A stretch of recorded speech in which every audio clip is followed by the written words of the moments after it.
make money through evil things, then you are a target. Because what are you? If you cannot define what you are, then you are going to be what people want you to be, which is usually what will not favor you, but what will benefit them, not you.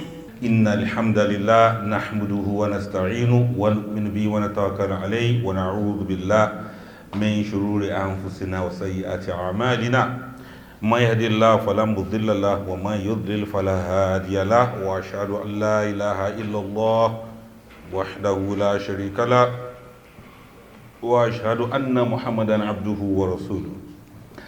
السلام عليكم ورحمة الله تعالى وبركاته. Please wake the person beside you that is sleeping. Assalamu alaikum wa rahmatullahi ta'ala wa barakatuhu. Assalam wa rahmatullahi wa barakatuh. Thank you. Alhamdulillah, it's a very beautiful day as usual. Allah is kind and merciful. We thank Him for His blessings over us. May Allah count us to be among those who are grateful, because gratitude is something that is very, very important to our mind, very important to our lives. When we are grateful, it shows we appreciate what we have. It shows we value what we have. It shows that we know the worth of what we have, and it shows that we want more of the good things we've got. It's also an indication that we are sane, that we are aware of our situations. It also shows that we know that of all things going on, the blessings we have are much more than the worries that we have. And that way we know that yes, good things are good, and many more good things comes to those who appreciate the ones they have already. So we thank Almighty Allah for life. We thank Him for His grace. We thank Him for His kindness. We thank Him for His favor. We thank Allah for the opportunities He has given to us. Being here to listen to these lectures is also part of the opportunities that Allah has given to us. We've been learning, we've been gaining, we've been benefiting, we've been listening to what our doctor has been discussing with us. I wish there are more people here to hear all of these discussions we have had, because whether we like it or not, this is like a pandemic on its own. It's affecting everyone.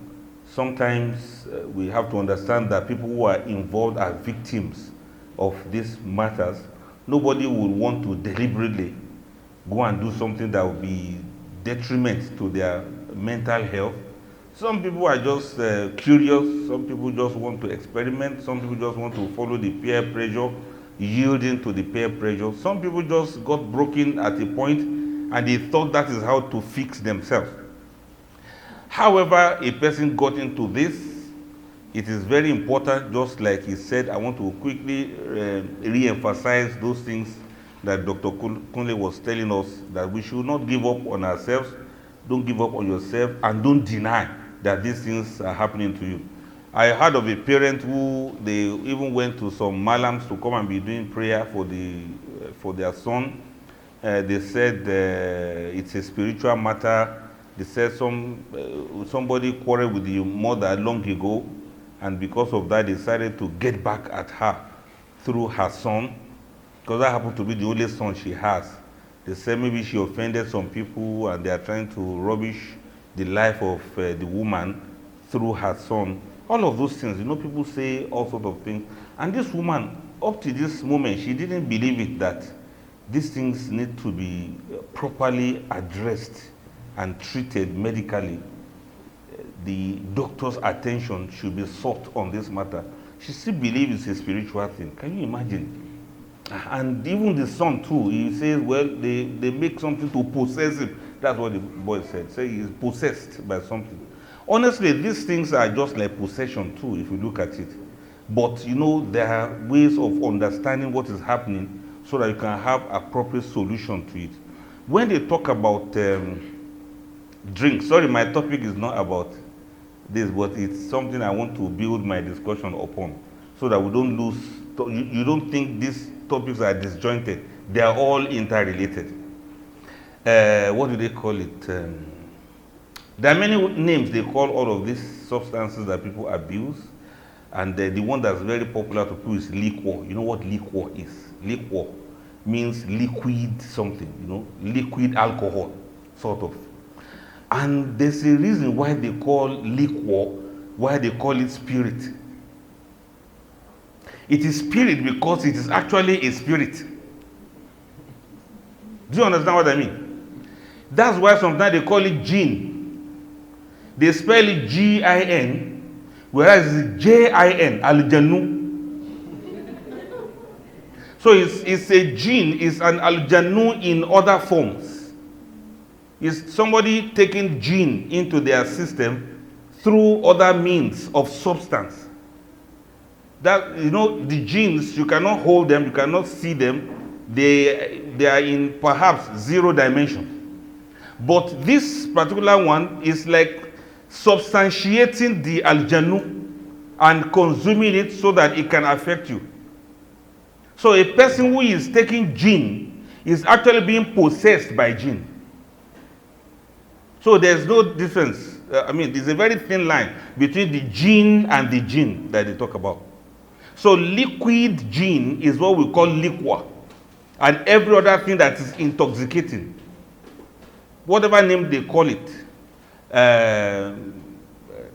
ogogoro in some places, they call it kain in some places, they call it burukutu in some places, they call it awokpa, opayin, soja root, monkey tail, sekpe. And that's, if you use Ibadan accent to call it, you call it sekpe. So all of these things are like people imbibing genes into themselves. We call it khamru, anything that can disturb the nature of the brain Allah has given to you. Allah says, "Wala tusidu fil ard ba'da islahiha." Don't bring mischief on earth after Allah has put everything in place. And this earth includes every other thing that Allah has created. Don't let anything touch it because you don't know the composition of what Allah has created you with. So you should not put what is not supposed to be part of it. Don't put it into it. I think this is the campaign we are making now. For those who have not gone into it, please don't even try it. Don't even say you want to find out. On a radio program, they were discussing something like this. Then one lady called and said, can you imagine? They keep saying tramadol is bad. Me, I've been taking tramadol and it didn't do anything to me. That's what she said. But the anchor of the program now said, okay, it has never affected. They said yes. And that person now asked, the anchor of the program said, do you think that mad people actually know the time they get mad? You think you now press the button and say, pump, mad mood, or mad mode. You just switch to mad mode, then you switch to normal mode, then you go back to mad mode. Brain is not like switch. So the person said, do you think a mad person knows the time he actually gets mad for him to say, okay, let me retrace my step back. This is where I got mad. She said no. So the person began to ask her some questions, like some of the things you were mentioning, about inability to focus, not able to finish what you start, doing certain weird things and thinking you are okay. Yes, compulsive behaviors. وَيَحْسَبُونَ أَنَّهُمْ يُحْسِنُونَ صُنْعًا. That's what the Quran says. You begin to think that what you are doing is actually right. You think you are even more intelligent than other people. You think you are brilliant. You think you need weed to enhance your intelligence. Then you think you begin to see vision, or you begin to hear some voices. You're like, mashallah, I'm very creative now. Then you begin to see things. Then you begin to talk to yourself. You say, no, I'm just thinking. You know, whenever I want my time alone, I want to think. I want to think. I want to think. Then you go and sit down in the mortuary. You say you want to think. You sit down in front of the door of the mortuary. So what are you going to say? I just want to think. Some will go to the graveyard. Say, I want to think. I don't want anybody to disturb me. Or more things have gone out of hand. It means you have already, thank you, crossed the line. Somebody go to a graveyard, say he wants to go and think. What does he want to think about? So the thing is, the funniest part of it? The funniest part of it is that it's not funny at all.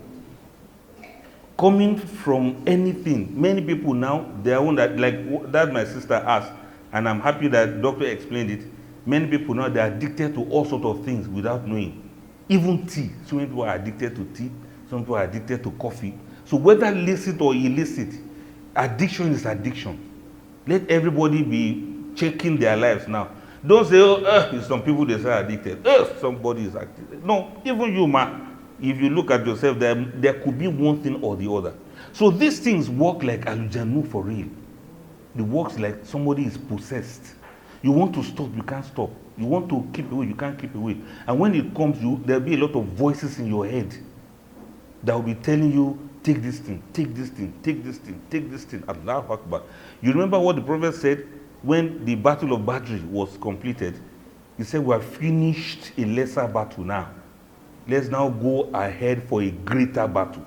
And they said, Ya Rasulullah, this one was very tough now. Is there anyone that's greater than this? They say, yes. That is jihadun nafs. The battle against your own soul. Anything your soul tells you, sometimes it is not you that is telling yourself. It's another voice in your head that's telling you to do these things that are destructive. Don't follow your hawa. Don't follow your desire. أَفَرَأَيْتَ مَنِ اتَّخَذَ إِلَهَهُ هَوَاهُ. The Quran says, have you not seen somebody who takes his own desire like his God? So your desire will tell you to do this, and then you start following it. And when you know that this thing is destructive, I'm saying this not because I think it is easy for people to stop, but because I believe that it is possible for people to stop it. I'm sure the doctor will give us a lot of experiences about people who have been into this and they stopped. Okay, like this. Who have been into this and they stopped. There are cases of people who were deep into this and they stopped. So it can work. And I'm very, very happy that you've all learned now that this thing sometimes takes time. It takes time. Don't be in a hurry. The only thing is prevent yourself from having relapse over and over again, as much as you can. This is a very serious battle. Nobody is promising it's going to be very easy, but it's a very serious battle. And that is why the things we'll be talking about is going to be in line with that. When it comes to marriage, when it comes to relationships and things like that, they are part of the things that I want us to talk about briefly. And when anybody is hungry, please let me know, because perhaps it is time for a break to eat now. Just yawn. Then I will understand that some people are hungry. So what I want to do, I want to just speak briefly about it, so that even if we go for break, by the time we come back, we just like do question and answer. I hope you get it now. All right, may Allah make it easy for us. There's this thing that a doctor and his colleagues that they call positive psychology. And that is not to look into what is wrong with you, but to look into what is right with you. No matter how far or how bad a person's situation in addiction is, I'm sure there are some things that are good about you, and there are some things that are right about you.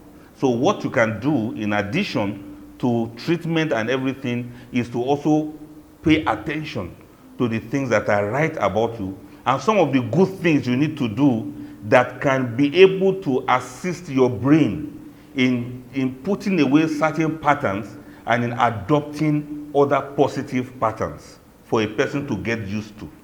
They discuss this about 5.5 of them like that. First of them is positive emotions. What are the things that get you happy? What are the things that gives you joy?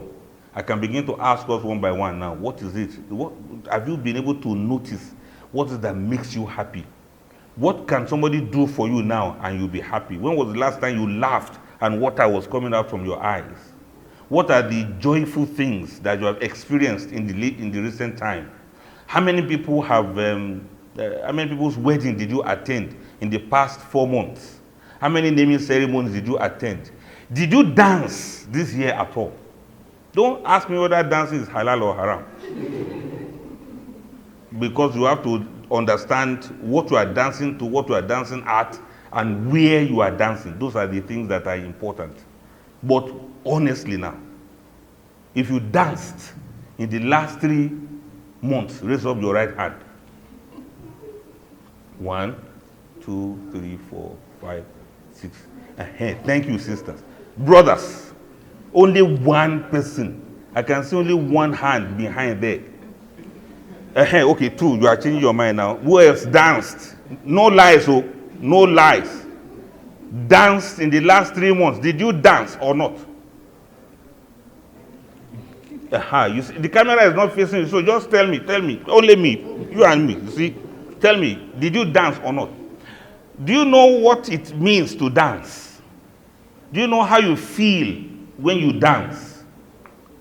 If nothing good has happened to you that could make you to dance, it means you are not positive. It means you are not happening. If you don't happen to things, things will happen to you. If you don't look for things that can make you happy, that can make you laugh, that can make you dance, that can make you sing, that means you are not taking care of your life yet. Even if it is nasheed, even if it is adhkar, subhanallah, wa bihamdi, I'm just saying that because this is Islamic program, I know what some of you dance to. I know very well. Whatever it is, barakallahu lakuma wa baraka alaykuma. I wish I could sing very well. Wa jama'a baynakuma bil khair. You see that song that what's his name sang? It's when you attend wedding that you hear such things played and things. Do you socialize with people? Do you associate with people? I hope you understand what I mean. Do you have friends that will say something good is happening in our family? Come and rejoice with us. If you don't have those kind of friends, it means you will be busy all your life with wahala, with problems, with troubles. In other words, take note of your positive emotions. Apart from being broke or anything, listen now. Apart from being broke, in the last 1 month, how many people ate ice cream? Raise up your hand. 1, 2, 3, 4, 5. I wish there were more. I'm not advertising for ice cream. I'm just saying, okay, what do you eat now? You drink agbo? What good thing? What nice thing do you eat? You know, food is part of therapy. It's part of healing. I hope you understand why I'm saying this. I'm talking about positive emotions, things of happiness, things of joy, and I hope this is another thing now.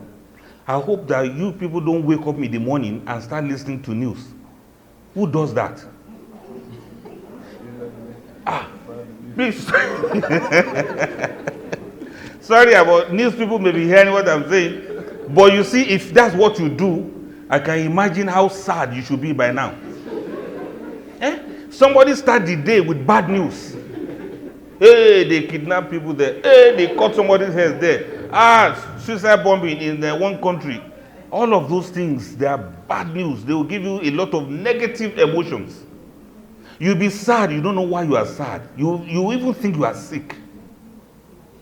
And you'll be wondering, why am I like this? And when you are sad, when you are sick, when you are fallen, you start thinking of a lot of things that can make you to be happy. So you want to cheat the system.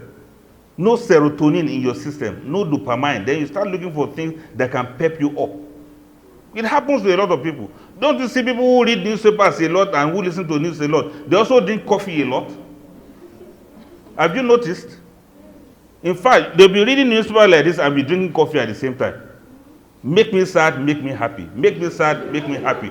Then the brain is confused. You know, we have a pair of brain. One this side, one this side. This one is sad, this one is happy. This one is sad, this one is happy. At the end of it, or you just see the person, he just look like a zombie. He cannot talk, he cannot joke, he cannot laugh. If you crack joke, he doesn't know how to laugh again. Some people laugh, he doesn't even know how to laugh again. Oh, awuzubillah. You know, laughter is a craft, it's an art. It comes in wattage. There's 20 watts, there's 30 watts of laughter. There's, I'll give you an example of 80 watts. Yes, something like that. Then 100 watts of laughter. When you don't focus on positive emotions, you don't even remember how to laugh again. And when something nice happens, you don't know how to rejoice. You don't know how to be excited. When was the last time you were so excited and you shouted? When was the last time you were so excited and you started dancing? Or you were so excited and you know what it is when you are reading the Quran. You know, when you are reading the Quran and you are excited, you don't know that you'll be swinging like this without knowing that you are swinging when you are reciting the Quran. You see, sometimes you'll be go up and down like this. You'll be reading the Quran, you'll be enjoying yourself, you'll be feeling excited. You will not know that you're actually doing like this. Those are positive things. You should get yourself, get your body, get your brain, let everything move and synchronize with good things, good words, good things to see, and good things to listen to. Positive emotion is very important. Everybody should look for it, create it, but not through drugs. If you have been cheating the system by ingesting chemicals, wanting to instigate yourself or excite yourself or to secrete serotonin into your system, it's not going to last. You get addicted to the wrong thing. You should be addicted to goodness, to happiness, to gratitude to Allah. If you are grateful, honestly, you will see that many more good things will start happening to you. If you are grateful, you get to see many more things you didn't notice before. You just suddenly say, okay, all of these things are actually around me. Why am I so worried? You are waiting for someone to make you happy. No. Happiness is supposed to be something you can cultivate from yourself.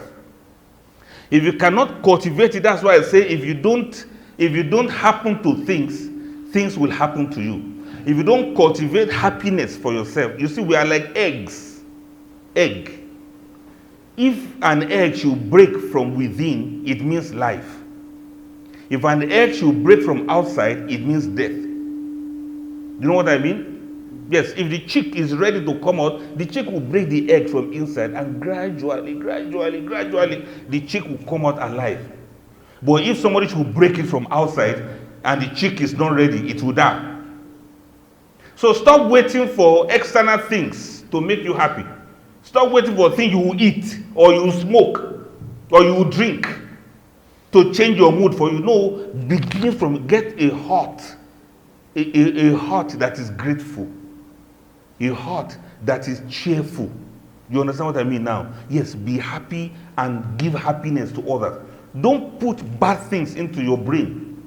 Bad news, bad occasions. Allah Akbar. Doctor, do you know that in some countries, they don't allow people to even slaughter ram in the open for people to see? Because that sight can affect somebody's, it can be very traumatic. Normal ram to say we want to eat meat, and people are not allowed to go into slaughterhouse if they are not members of that slaughterhouse. If they are not staff, you will not be allowed to enter. Talk less of you to see how a ram is being slaughtered, or chicken, or whatever thing. But when you hear every day, and they show you videos every day of some people, some people kill themselves there, some people kill themselves there, gradually your mind will start getting used to it. You now see picture of people who are, those kind of things. I don't even want to say it. And then you just say, hey, yeah, then you quickly forward it to your friend. By the time you forward it to two friends, then another person will forward it to you. And it looks normal. It looks normal. Who forwards a video of people that are killed? Who forwards a video of dead bodies? Who forwards that? Who does that? Anybody that you see can do that to his friend, it means that person's mind has become deadened. No tawsiyah, no kindness anymore. You see, there's no empathy anymore. Something that you will feel like, no, I will never allow my friend to see this because it will make him to feel sad. But people will forward it, they will forward it. Then you see some of those videos or pictures forwarded several times and be like, what kind of society are we living in that these things don't even make us sad anymore? It means the brain has gotten used to a very negative pattern. And things that people are supposed to, they will hear something like that, and then the next day, they will just see wedding. The same news that will relate something bad, gory, that happened. After that, the same newscaster, I used to watch this, I said, this newscaster, are they human beings? A newscaster will be talking about people that died, and you see, they'll be smiling. You say, our top story for today is the case of some armed bandits that it was reported about 50 people lost their lives in the banditry, and about another 20 people lost their lives in the accident on so expressway. Coming next up on sports, Manchester United eventually defeated. You are talking about people who died, and they are still talking about Manchester United, and the countenance don't change. And we are looking at the faces. the faces of these newscasters, and it makes us believe as if it's just one of those things now. It's just a normal thing. This is where our positive emotions got killed. You have to resuscitate it by yourself. That's why I say, if you don't happen to things, things will happen to you. The second thing, let me not take too much of your time, is what we refer to as, what do we call it? Engagement. Engagement. You have to be busy doing something. What are you engaged in doing? They say the devil's workshop, empty hand is the devil's workshop, right? Aha. Idle hand is the devil's, idle mind is devil's workshop. Even idle hand too is devil's tool. When you don't have anything doing for yourself, you don't have any goal in life, you don't even have any ambition. When we were very young, they used to ask for you, what do you want to do when you grow up? What do you want to be when you grow up? Some of us, we had idea there, because when somebody says something, you'll be like, me too, I want to be a doctor too. I want to be. I remember they asked me, I said, I want to be a teacher. Our teachers were very happy, because they were asking everybody, you, what do you want to be? I want to be a lawyer. You know? I want to be a doctor. I want to be an engineer. Only me one. Let me say it in Nigerian pidgin. Only me one said, I want to be a teacher. They were very happy. They even took me to staff room to say, you see, this is the only boy that wants to be a teacher. I don't know, maybe that's why I'm a teacher up to now. Allahu Akbar. But the thing is, engagement. What are you engaged doing? What do you do? What do you actually do? Apart from press phone, sleep, wake, eat food, disturb your mother. What else do you do as a young person? What are you engaged in? You are not making money. You are not being resourceful. You don't do anything. You can't even wash your daddy's car. And some of the girls can't even go to the kitchen and cook for the family. So what are you engaged? If you don't have anything you are engaged doing, then anything can just catch up with you. Let people take care of what they do. I wish, doctor, please, I'm sure you also understand this that I'm saying. I wish these teeming youths were to be engaged. I wish there are things they can do. I'm expressing my wish now. You know, I'm free to wish now. I wish there are things they can do. I looked around Abuja some time ago. I saw different mountains, different hills. You know, this one by Zuma Rock and the rest of them. I know if it was some other places, you will see sports, mountain climbing, mountaineering, you see entertainment, you see activities. Even if you put cable and let these cable cars, the ones that you see in some countries, if it's for people to come inside and see the whole of Abuja and say, yes, we have seen something nice. I wish there are those kind of sports that the young people can be doing and they are engaged in some things that are meaningful for their lives, rather than the idleness that we have imposed on these young people. I saw Jabi Lake the other time. I said, I wish there are boats, sporting activities that require boats, that require teamwork, that require, you know, some kind of sporting activities going on in that place. I wish, as numerous as the young people are, they'll be making these sports, they'll be entertained, they'll be engaged, and they'll be making money at the same time. I wish we have something like that. I wish every weekend there's a sporting activities going on in the National Stadium for the young people, the youth of Buhari, the youth of Amak, the youth of Gwagwadara local government. Let them come and do. I wish there's a way we can keep the young people busy. The only thing we do is we leave them in the hands of musicians and entertainers that will be smoking and be drinking the same thing we don't want the children to do. It is the entertainers that we finance. It's the entertainers that we promote. We even put it on national TV, and the winner will get millions. This is giving me running stomach. Engaged.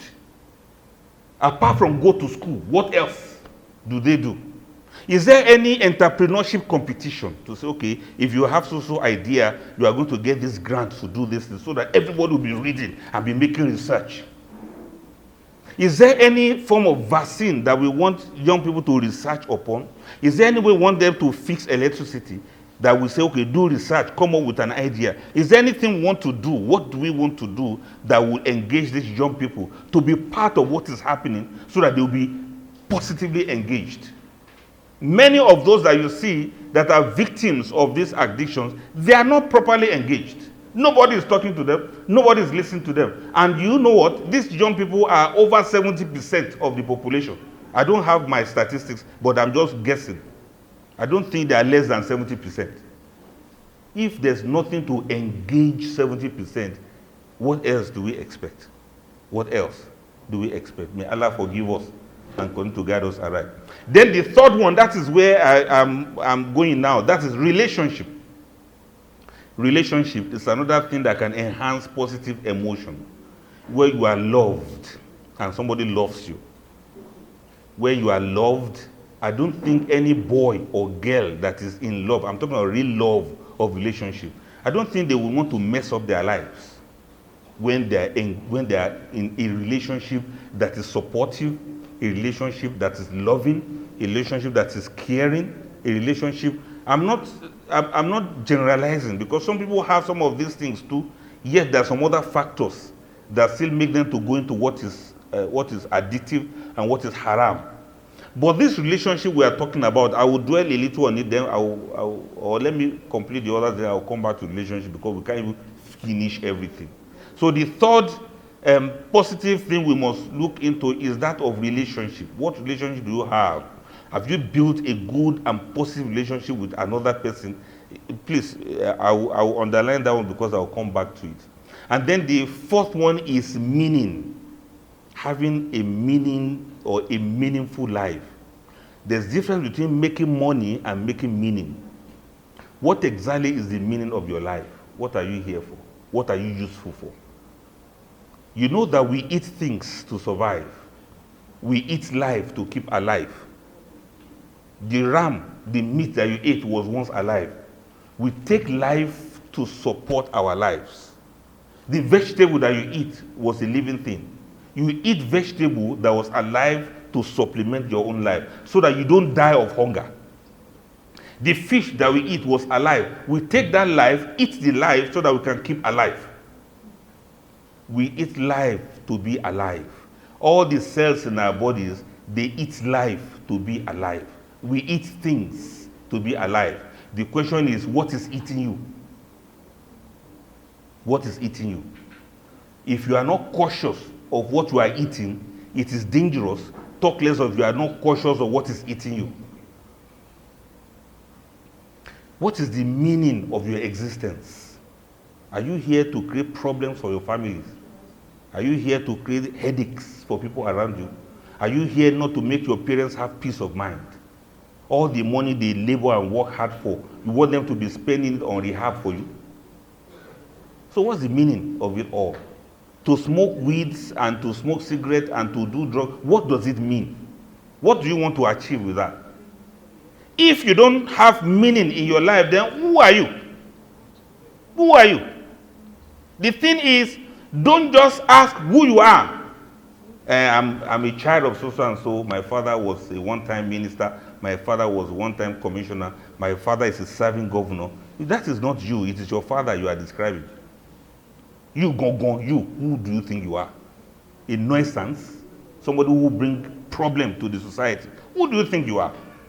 So when you have been able to answer yourself who you are, then you have to ask, what am I? What am I? Am I a headache? Or am I a trouble? Or am I a blessing? Or am I a curse? And that's why at a forum, I remember mentioning to some young people there, I said you should either be a shield or you be a weapon, or you be both. If you are neither a shield, nor a weapon, nor both, then you become a target. Either be a shield, or be a weapon, or be both. If you are neither of the two, then you are a target. Target for what? Target for people who are looking for those to destroy. You should be a shield that protects yourself, protect your family, protect your society from all bad things. And should be a weapon that fights against injustice, fight against addiction, that fight against anything that can take people's brain away from them. If you are neither of these two, then you'll be a target. People will lure you into things, God forbid. They will lure you into cults. They will lure you into addiction. You'll be a target. People who make money through pornography, you'll be their customer. Waliyazu billah. People who make money through obscenity, who make money through evil things, then you are a target. Because what are you? If you cannot define what you are, then you are going to be what people want you to be, which is usually what will not favor you, but what will benefit them, not you. So make meaning. Look for what is the meaning of your life. What are you in this world for? What are you existing for? Make meaning. Make meaning. One of the best ways to make meaning is to create experiences for yourself, positive experiences. And that's why I keep emphasizing, I don't know how many times I've said it today, that if you don't happen to things, things will happen to you. Make meaning. Look for meaning in life and begin to pursue that meaning. Begin to pursue good things for yourself. If you can develop, make your brain understand that, look, enough is enough. I want my life to be meaningful. It is possible that your brain will understand. Your brain will borrow itself another brain to understand that, look, it's like this guy doesn't want this nonsense again. So make meaning in your life. And the last one is accomplishment. Yes, every day of your life, there should be something you are accomplishing. Don't mistake activities for achievement. They are not the same thing. And don't mistake career for destiny. They are not the same thing. I do not see any accomplishment you want to get in smoking weed. People who did it yesterday, what did they benefit from it? They wasted their lives. You have to have a sense of accomplishment. What have I achieved from January to December, from Muharram to the last month of Islam? From Muharram to Dhul Hijjah, what did I do? What have I achieved? You have to have a sense of accomplishment. It is when you accomplish things, you feel happy. You look back and you see, this is what I've achieved. You look back and say, this is what I have done. When was the last time you bought gift for your parents and say, from the money that I earned, I'm buying this gift for my father or this gift for my mother? Or something nice that you do and put in place. So with those 5 things, I've mentioned positive emotions, I've mentioned engagement, I've mentioned relationship, and then meaning and accomplishment. Of these 5 things, the one that I'm trying to emphasize a little more now is that one of relationship.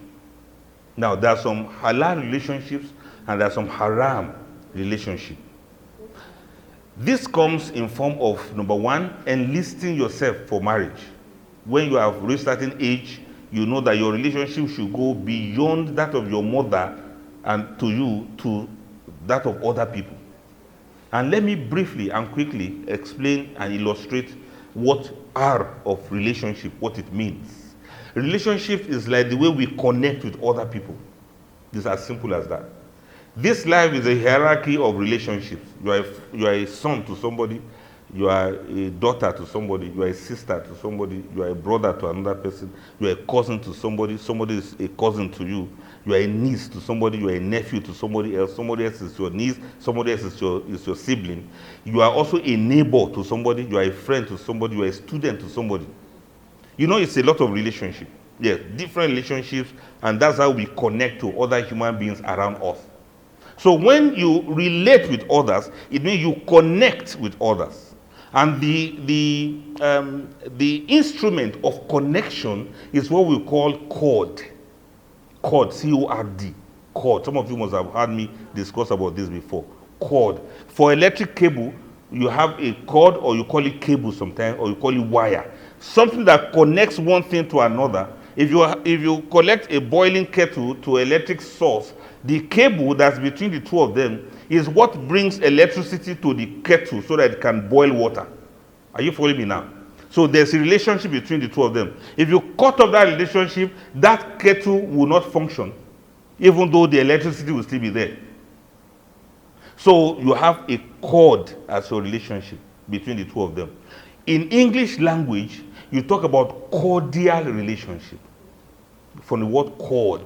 Cordial means our relationships are mutually benefiting one to the other.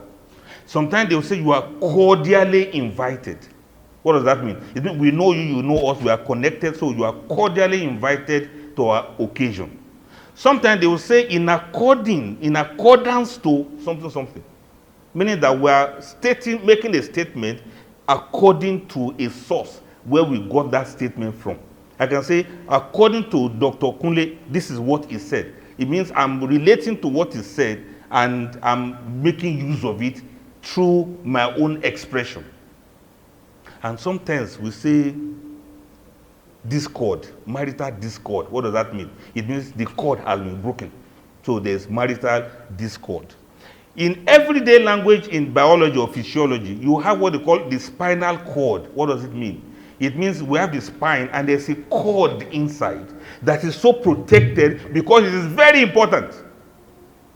If it is very important, then you have to protect it. If it's very dangerous, you have to insulate it. That's why the cord and cable we use for electricity is insulated, kept inside a rubber that is not going to make it to shock us, to use that language. And then we also have umbilical cord that connects the mother to the fetus. This cord, what does it do? It brings benefit from the mother to the baby. Well, the baby too brings benefit to the mother, but not physiologically, psychologically. Because the mother is happy that there's something that's growing inside my belly. I'm going to become a mother. That psychological satisfaction makes the mother to also benefit from the presence of that baby inside her womb. But let me tell you one more cord. The one of mosquito. Do you know that mosquito also has a cord? We call it proboscis. It uses that one to suck our blood. If mosquito will only suck our blood and go away, we will say barakallahu fi. But mosquito will suck your blood and put parasite back. And then in 2 or 3 days, you start having malaria fever. Small mosquito like that. What do you call that kind of relationship? Parasitic. That's a very bad coding. In fact, I don't want you to begin to negotiate with mosquito in that regard. You have to go all out with war. You must commit insecticide. Kill them for those kind of relationships. That's going to kill you in return. God have mercy on us. You see this cord I'm talking about, that's where relationships now come in. Who are you cording with? Who have you corded with? Have you corded with the right person or you have corded with the wrong person? In terms of friend, if you cord with bad friends, even relationships will be very bad for you. If you are going to cord with a lady as a man, you must be very cautious of who you are cording with. Is it the lady that will drift you and drift you gradually till you enter hellfire? Or that will make you to commit zina? Or that will drag you into things that are illicit and immoral? Are you cording with a guy that's going to remove your morality from you? Gradually, he will say, I need to see you without your hijab now. Why are you being so hard like that? After all, they said if you want to marry somebody, you can somebody. And this guy is not ready to marry you. And you know. And you are cording with him. What's the use of a useless cording? You are cording with somebody that's abusing you. You are cording with somebody that's already slapping you. You are cording with somebody that will shut you down on the phone when you are speaking. You are cording with somebody that it's time for Maghrib, but that's when he wants to gist. You are the one that will not be saying, but it's Maghrib time and I want to go. And say, oh, don't worry, we'll talk more. Let's talk more. Then you will start some useless gist that doesn't add any value to your life. If you cord with the wrong person, they will put toxin in your system. They will put poison in your psyche. And you know some of these things, our brains are nothing we can bring out and wash. I wish we can go to dry cleaner and everybody just submit your brain. Everybody, you carry a laundry basket. Everybody, submit your brains here. Let's go and wash them. I wish we can do that. Some of these, when they conceal stain in your brain, it's difficult to remove them. Are you corded with friends that will introduce you to pornography? They say, I want to forward a site to you. Just open it. Don't worry, just open it. Are you going to be cording with friends who teach you how to masturbate? What kind of cording is that? It doesn't favor anyone. It doesn't make you to accomplish anything. So when it comes to relationships, as you get to the age of maturity or pubescence, you begin to experience some feelings within yourself. Part of the emotions we have, you remember we talked about positive emotion earlier on. Part of the emotions we have is this emotion of love. Sometimes the emotion of crush. You don't really love the person, but you have crush on the person. I hope you have heard of that before. When we were small, there used to be a drink called Crush. You remember, doctor? It used to be a mineral at that time. Crush, ginger ale, what was that name those things were? Those soda they were giving us to drink then, when there was no NAFDAC. So you may just have a crush on somebody. When you have crush on somebody, listen to this attentively. It is normal. It's not as if you are wrong. Many of you here, I know, many of you ladies. Yes, I'm trying to see. Yeah, I'm trying to look at the ladies that I'm talking to. Should I tell you the crush of many of you? Should I tell you? Brother, should I tell them? Mufti Mink.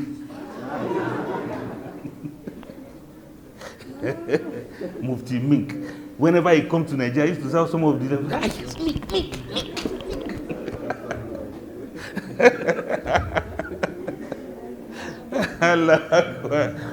Yes, Mufti Mink. Yes, he's my friend. I will tell him what I just said now. You see, there's nothing wrong in that. I hope you understand.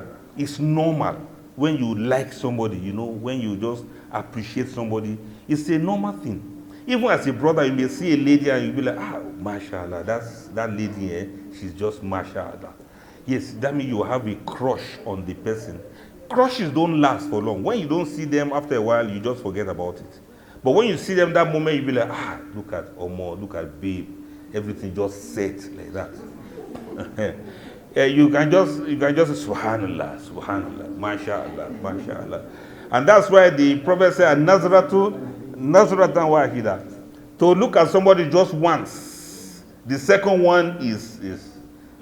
So if you see someone, you'll be like, Allah Akbar. Then you should just lower your gaze and look another direction. It is a crush. It comes, it is normal, but it will just fade after a while. Then there are some people who just like them. Not that you love them, you just like them. So when you like some people, it can be because of propinquity factor, because you see the person every day, because you meet the people every day, because the person is in the same group with you. That doesn't mean anything. You are just brothers and sisters. Salaam alaikum, salam alaikum. Something like that. Sometimes it can develop from there, from like to love. But you see, don't be deceived though. The people we see every day, we have possibility of liking them. Especially if they have any benefit they do for us. The coding will make us to enjoy that relationship. That's why we say you have cordial relationship. So there's nothing wrong if you have cordial relationship with somebody, but don't let it go beyond that, especially when you are not ready to marry. When you're not ready to marry. Then the aspect of love now comes in. Some loves are manageable, and some loves are wrong. Sometimes you love the wrong person. Sometimes you love the wrong thing because of certain shower, certain passion you have. It's not that person you actually love, it is lust that you have, L-U-S-T. Because as a boy, you are beginning to, feel like, me too, man, I want to have a lady I can be talking to. As a lady, you'll be like, the people will even say, you don't have any boyfriend. When people begin to ask you such questions, be careful, it can be very deceptive. If you are not careful, you will think something is wrong with you. That's why you don't have any boyfriend. You don't need anything beyond, okay, Muslim brother, Muslim sister, that is it for now. You can't be sure of any boy. And you can't be sure of any girl either. Until when it's time for you to marry, your mentality when you want to marry will be different from when you are not ready to marry. I hope you understand what I'm trying to say.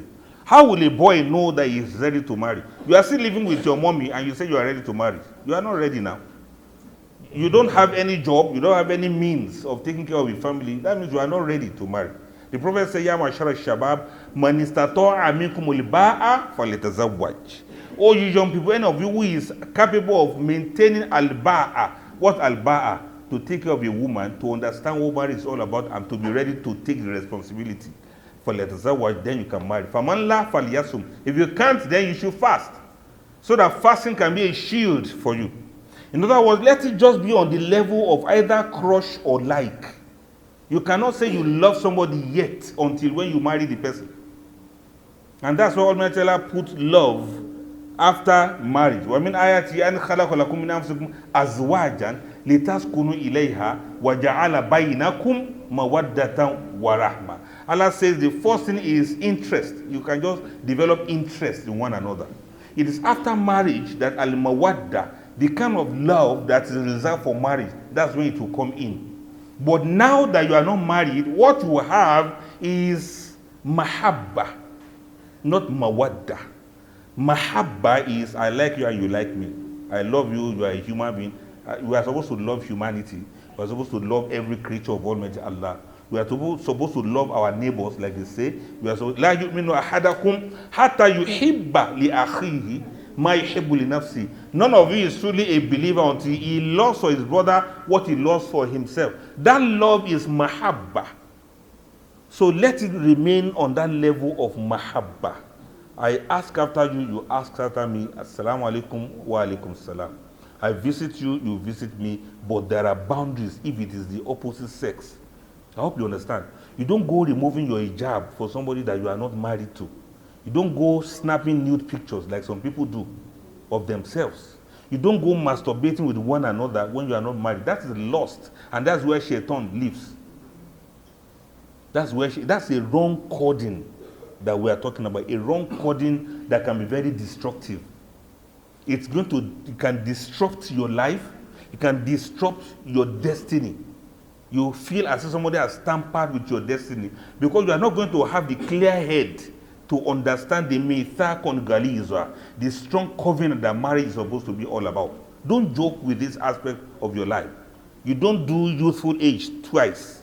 If you mess up your youthful age, you can never catch up with it again, except with Allah's help. So don't allow yourself, as a lady, don't allow yourself to be used by someone who just say, I love you. Love. It's very easy to get love. You can even buy it, 5 naira, 3 for 10 naira. This love that people talk about, it's so common now, it's not even interesting again. I love you. If you allow them to do 419 for you, their eyes will clear. Because the guy said, I love you, but you are smiling ear to ear as if you want to eat banana sideways. I love you. Then you start sending how many text messages. If you go to Google search now, you see beautiful text messages of love inside. He doesn't mean it. He's just saying it to play with your head. Copy and paste. Then they'll now put your name inside. Zainab. You are the best thing that ever happened in my life. I would rather die with you than live without you. You just be there smiling. Doctor, you see some of these girls at night, before they say around 12 midnight, then you just see happy birthday to you. I'm the first one to wish you happy birthday. She's like, oh, subhanallah. Then she just kiss our phone. Oh my, you are just deceiving yourself.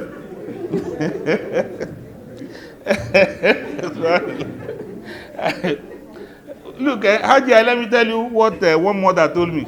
You see, the boy was writing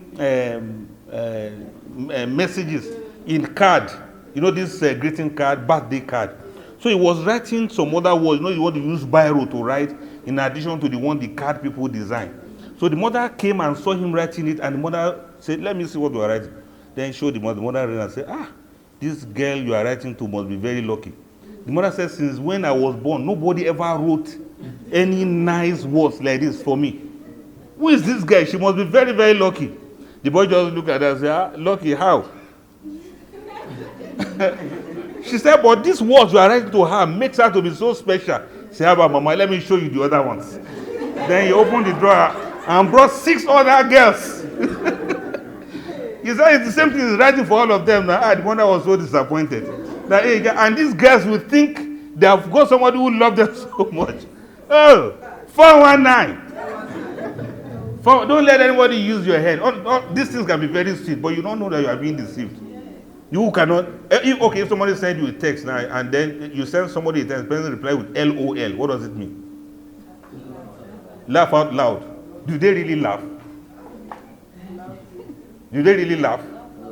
They just put LOL. That's all. You are the one that would think it was anything, but they didn't laugh. They just put LOL. So don't deceive yourself. Coding is very important. It can determine your life. It can determine your future. It can even determine your past or present. Let me exaggerate it that way. In other words, it's until when you are ready for marriage, you are psychologically prepared for marriage. You know that as a lady, you have fulfilled all the obligations. Either you want to get your education to a certain extent, and you are already a matured woman, carry your parents along. If this boy is really serious, he will also carry his own parents along. You see, parents are very smart. They have been through all of that before. One of the things they look for in a boy is they look at him and he should look responsible.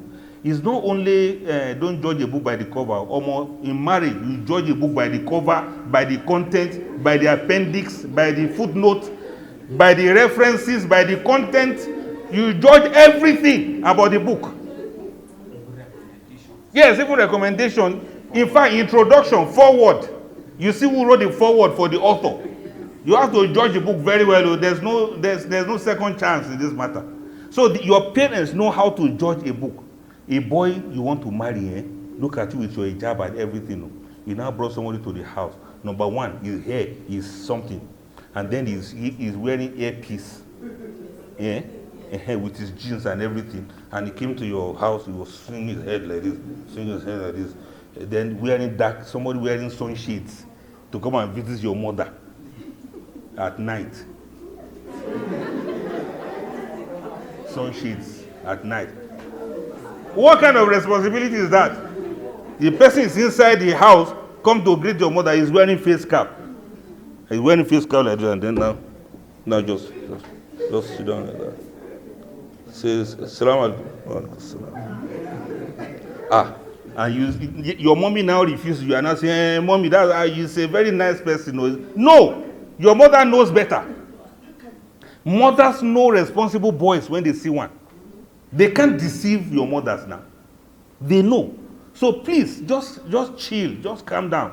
If you bring somebody and they raise objection, you need to be reasonable. I'm sure they have some reasons that you may not understand. And the reason why you may not understand is possibly you are not matured enough to understand how these things work. The same thing, you brought a lady to the house, and then somebody is sweeping, then she raises her legs like this, so that your mother can sweep very well. Can you imagine that kind of thing? God forbid. So this thing I'm saying is all about courting. In Islam, marriage is not a solo endeavor. It's not something that's only between you and that guy. It's the whole family. And that's how Islam wants it. Because the Quran says, فَاتَّقُوا اللَّهَ الَّذِي تَسَاءَلُونَ بِهِ وَالْأَرْحَامَ. Fear Allah in whose name you ask each other for favor, and fear the womb that gave birth to you. The umbilical cord that connected you and your mother cannot be thrown away even when you are born. There's still that connection. So marriage is all about connection and relationship. Your family relating with his own family or her family, and the other way around too. So if you are ready for marriage, then you can begin to discuss about marriage. Then some of you may ask, okay, if we don't have friendship first, how will we now know who we should marry and who we should not marry? It depends. It depends. You can date somebody for 20 years. It doesn't mean you will know everything about that person. And in Islam, we don't do date, we eat date. We eat dabinu. Yes, just like this one we have here. We eat it, we don't do it. This person today, the relationship didn't work. You date another person tomorrow, it didn't work. Then after a while, what does that make you? You just become a lady that anybody can just carry and dump. You don't have any, you don't have any self-respect anymore. Because all sorts of men will be carrying you and dropping you, carrying you and dropping you. It's a very bad thing. It will even spoil your chance in marrying a nice person. Now look at you ladies now. You say, but nobody is talking to me about marriage now. I'm of age. No, check yourself now. Some of you, your DP now, you are snapping photographs together with your brother and put on your DP. Won't guys think that's your husband? Some of you, your sister's daughter, you put her on your DP. They'll be like, oh, so Zainab has already got a child. Then they will not talk to you again. Some of you, you put Facebook of a kind of DP that makes people to misunderstand the kind of person that you are. All of these things are part of the things, the way you project yourself, the way you carry yourself, the way you brand yourself. Like the question, what's your brand as a person? Before anybody wants to marry, they want to know your brand. You know, I've mentioned your family in the process. What's your brand? What kind of person are you?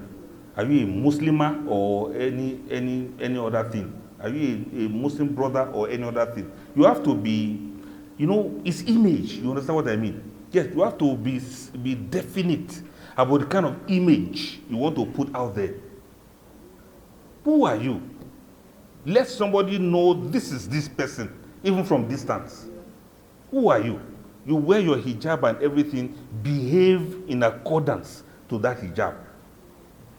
A lady will wear hijab and some guys will just be laughing at her. Hey, Z-Wall. Her name is Zainabu. Hey, Z, Tas. Then she will shake hands with them like that. And what's the use of all of that hijab brother dash that she's wearing, when there's no difference between her and these other girls they carry up and down? And you need to hear how boys talk amongst themselves. They'll make jest of you. They have never touched you before. They will say they have slept with you. You will not be there now. They don't call somebody to come and witness gossip about them now. If they are gossiping about, they won't call you to come and sit down and be a part of it. But they will have spoiled your name because you allowed one boy to sleep with you. He will tell everybody. Tomorrow, if you marry Mr. President, they will still say, we used to sleep around those days. So don't trust boys who I'm telling you. Sorry, not you. Don't trust boys because of what they can do. And don't trust ladies also. You see, trust Almighty Allah and do the right thing. I do not want to go too far into this so that I will leave room for some of you to ask questions. I've been looking at nobody yawned since. That's why I kept talking. But you won't understand now that the al-halal bayyinun wal-haram bayyinun wa baynahuma umur shubuhat.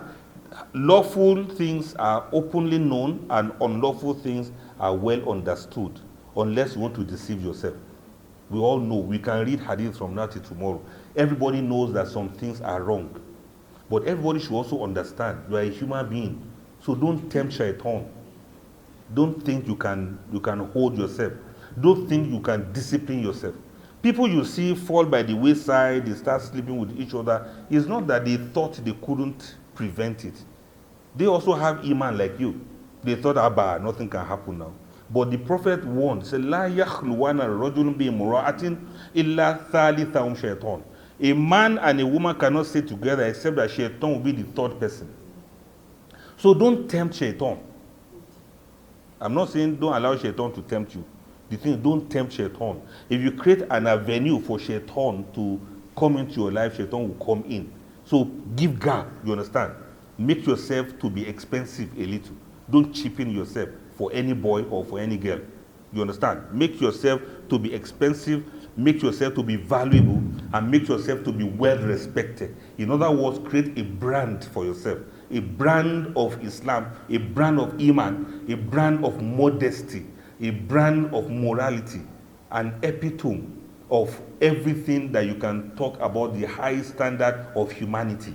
If you don't create it for yourself, people are going to pull you down. So create it and make it for yourself. If you do that, inshallah, is the person like you that will look for you. When it is time, al jaza'u ihsan illa ihsan. Always reward goodness with goodness. It is what you do that you are going to get in return. And every aspect of what you do will have its own equivalent reward with Almighty Allah. There may be trials, there may be things you don't understand, but at least do your own part and leave the rest to Almighty Allah. May Allah forgive me, and may Allah forgive you too. Sorry for taking so much of your time. I hope you have learned one or two things. Jazakumullahu khairan. Wassalamu alaikum wa rahmatullahi ta'ala wa barakatuh.